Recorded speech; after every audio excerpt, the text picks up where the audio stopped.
Hey guys, this is the last video in my old man self-defense game. And basically the last video is talking about the different types of jiu-jitsu. I started by saying that there are three different types of jiu-jitsu. There's MMA, it's kind of like a circle.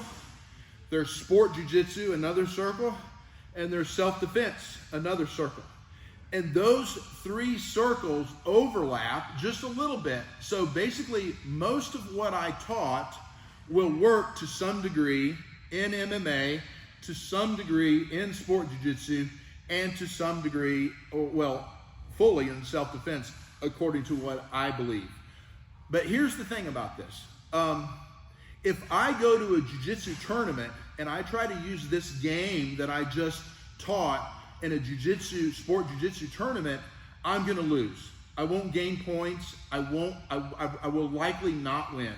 If I try to do this same game in an MMA fight, which I won't because I'm too old to fight MMA, then I will lose because it's a different set of rules. So what I taught was self-defense. And here at Gracie Baja, on the sign above our front door, it says self-defense. So that has to be an important component of jiu-jitsu. Now, I do not want to communicate that those who do sport jiu-jitsu are not good fighters. Professor Daniel, who has been helping me with these videos, his jiu-jitsu is so much better than mine that he could use sport jiu-jitsu rules and still beat me in self-defense. But most of the people out there are not as good as him. So I am not training to fight Professor Daniel. I am training to fight the average person out there. And the sequence of events and technique, I believe, are the best for me to succeed in self-defense. Does that make sense? Now, MMA is a different rule set. In MMA, you don't have to worry about multiple attackers. You don't have to worry about a gun or a knife. You don't have to worry about any of those things, so the rules are different. The MMA is great for self-defense, but it's still not completely self-defense because you have to worry about some other things when it comes to self-defense.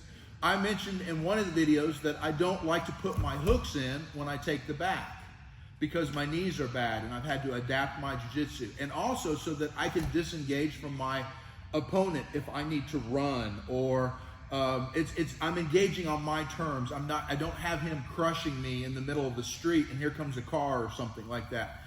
In the same way, I do not like to take the mount for self-defense, because think about it, in the mount, if I'm on top of the person, I can't see around as well.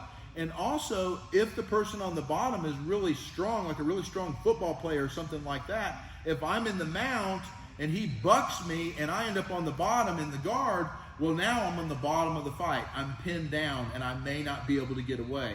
The other thing about the mount that I don't like for self-defense is if I'm the bad guy and the good guy is mounting me, I can cover up and kind of hide, and I may be able to get to a knife and I can just start stabbing him from the bottom.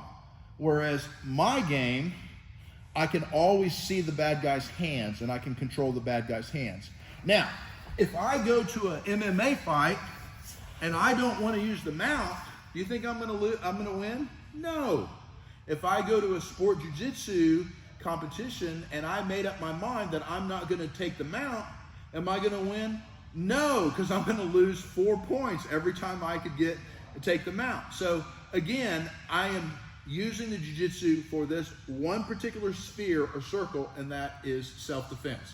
Last thing I want to say, sometimes people who do sport jiu-jitsu get a bad rap. People say that they can't handle themselves in a real fight. And I just want to simply say that is not true.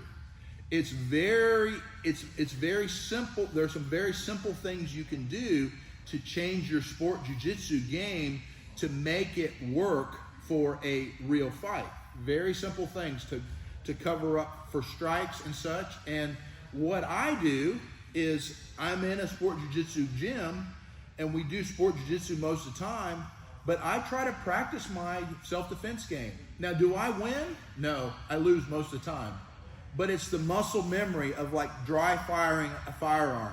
I'm using it over and over because my goal as a customer is self-defense. If my goal as a customer was MMA, I would do something different. If my goal as a customer was to win the worlds in a sport jiu-jitsu competition, then I would practice something else. But my dry firing, my practice is for self-defense. I will lose most of the time because the rules are sport jiu-jitsu rules. But that's okay with me because I'm still getting those reps in. You as a customer get to decide what your goal is.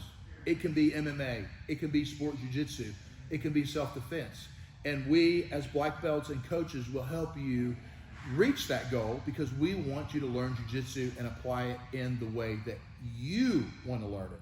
Not the way we want to learn it, but the way you want to learn it. So come visit us. Come check out our classes. We got all kinds of class offerings. World-class jiu-jitsu. I've seen a lot of jiu-jitsu all over the world, and we got some really good teachers here. So come join us. Gracie Baja Pelham. Let's get it done.